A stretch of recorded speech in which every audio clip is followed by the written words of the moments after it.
Hello, everyone. I guess I am live. Okay, so I am doing something. I've actually done this once before and it worked out well. I am doing live Facebook and Instagram at the same time. So technology makes me a little bit nervous. So forgive me if I'm talking really fast. That's the reason. But I'm super excited to be here live with you. It's been a minute since I've done one of these live videos. My gosh, I think I might have ended in January.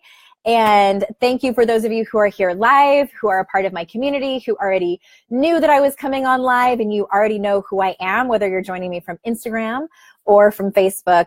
And if you're new to me, hi, nice to meet you. I'm Andrea Owen. I run the joint over at yourkickasslife.com, and I do a lot of things. Some of them are podcasting. I am a life coach to very high achieving women, and I'm also an author of a couple of books. This is my first one, 52 Ways to Live a Kick-Ass Life. The other one is around here somewhere. I don't have it in front of me. That one is How to Stop Feeling Like Shit, which I know a lot of you have read. That one just came out in January. And today I'm going to be talking about something specific, which I'm excited about. Going to be talking about complaining. But as we start in with this, I would love for you to pop into the comments, say hi, say where you're from. Are you experiencing great weather like so many? I feel like we just sort of like skipped over spring. It's like 85 degrees in North Carolina today, where it was just like a week ago that I had the heater on. So what is it like there for you? And I am going to jump over to the comments at the end. I'm going to do as best I can to say hi and answer any questions that you might have on this topic. Are you ready to talk about complaining? Here's the thing, you guys. I sort of feel like whatever topic, and I'm going in order of my book, of this book, by the way. Chapter 30 is called Quit Bitching and Moaning. And I'm wondering this morning, I was like, I wonder if this happens to be the topic du jour, because I really need to take my own advice. So raise your hand if maybe that's you, if maybe that is you. Maybe you've been doing a little bit more complaining than feels good for you, and you are ready to remedy that and have a solution. So never fear, I have a solution for you. Okay, here we go. I'm going to talk about three sort of, they're not really things to do, but sort of topics around the bigger topic of complaining that I, of course, have to remind myself of as well every once in a while. And the first one is to, when you find yourself in that place of bitching and moaning and complaining, try to be aware of this. The distinction between complaining to complain and complaining with intention. And trust me when I tell you, this is something that can be a little bit difficult to be aware of and conscious of from the get-go. Like usually somebody needs to point it out to us, or we realize after it feels really crappy to be complaining for a while. So let me just read to you a quick line from chapter 30 of this book, which I wrote. Complaining can serve you as long as you have the intent to vent, then shift and focus on the solution. Okay, I'll read that again. Complaining can serve you as long as you have the intent to vent and shift the focus on the solution. So some people call that conscious complaining. You might have heard that in personal development world, where I'm not a fan of the advice of just don't complain at all.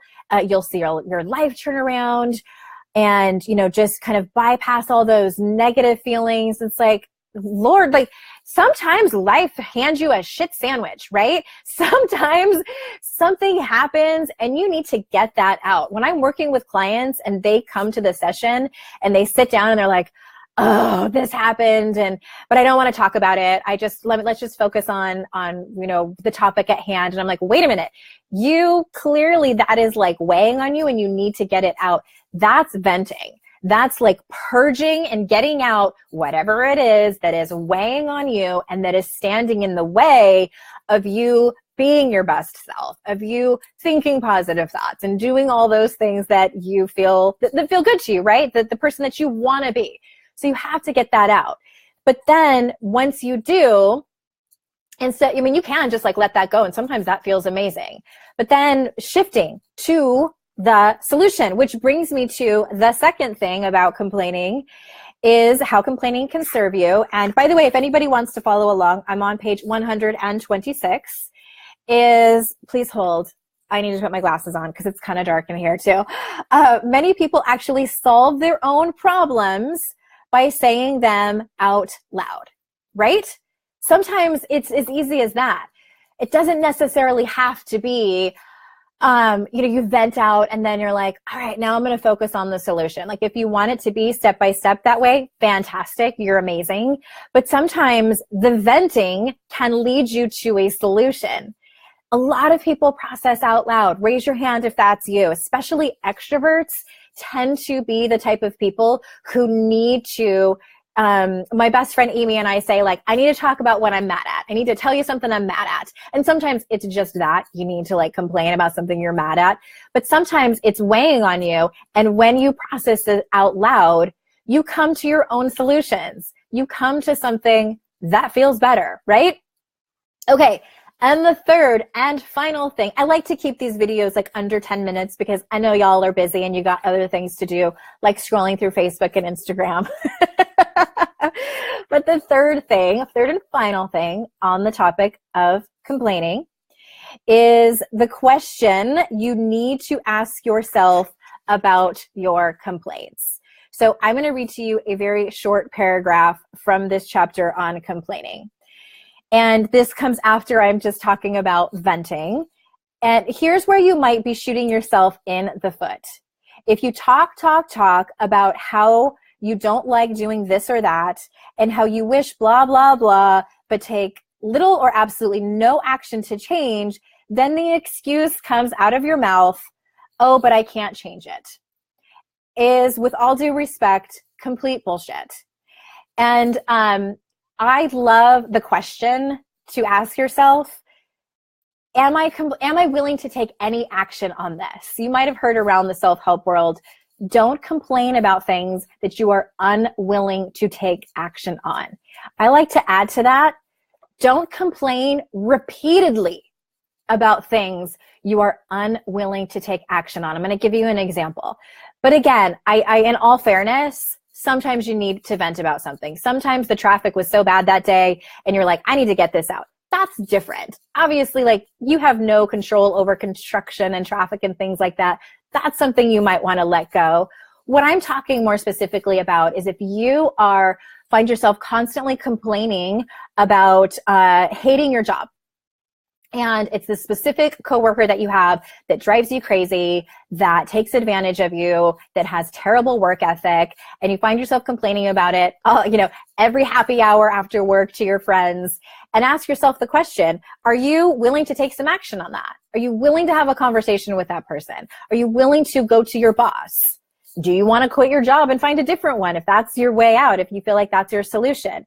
If you're not, if you are unwilling to take action, then you might want to stop complaining about it because it's not doing you any good. I think a lot of times we feel like we're getting somewhere. We feel like I'm going to feel better, and maybe the solution is if I complain about this, if I complain about it more, then maybe things will change. And when does that ever happen? My gosh, if that worked, can you imagine?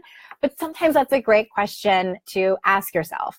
Am I willing to take action on this thing that I am constantly complaining about? And if you're not, then that might be an indication. It wouldn't be a good life coach if I didn't say that might be a good indication that that's something for you to work on, whether it's setting boundaries, having hard conversations, or really just maybe looking at your part in it, getting curious. There's lots of different avenues that are possible that can put you in the direction to being the person that you want to be. Because I highly doubt any of y'all have on your to-do list or have on your hopes and goals and dreams of being a constant complainer, of being someone who just, bitches and moans about things and hopes that they change. That is not who you are. I know that very well. Okay? So don't complain about things you're unwilling to take action on. And that more specifically goes with things that you are constantly complaining about that you do have some control over. You do have some control over your well-being. Okay, that is all I have for today. I'm going to jump over to the comments. I see some raised hands and I recognize some names. Hey, Mia, Megan, Wendy. And oh my gosh, there's so many of you on Instagram. I can see like the comments going and going and going, and everyone's waving at me. Oh, that's so amazing. Thank you so much for being here. I will be here next Thursday talking about self-forgiveness, which is a little bit of a heavier topic. So important. So many people are walking around carrying a burden that would be so helpful to them if they worked on releasing it. So I'm going to be here next Thursday at noon Eastern time, 9 o'clock Pacific, talking about that. If you're watching me on Facebook, I would love for you to go and follow me on Instagram. That's where I spend the majority of my time. And you can watch my Instagram stories. And I may have promised that my dog might make a special. She's asleep right now and I can't move the whole apparatus over. Giselle, you want to come over and say hi? Giselle, come here. No, she's not having it. But yes, come over to Instagram and follow me, watch my Instagram stories. I sing to my dog. So many of you have PM'd me and told me how much you love and are entertained by that, which makes me kind of embarrassed because I feel like I should be doing more self-help things over there. But alas, my most fun thing to do is show you my dog hunting lizards and chasing her dirty baby toys and things like that. So thank you, everyone. Keep on kicking ass. Thank you so much for being here. I will see you next Thursday here live or on my podcast. And until then, I will see you out in cyberspace. Bye-bye.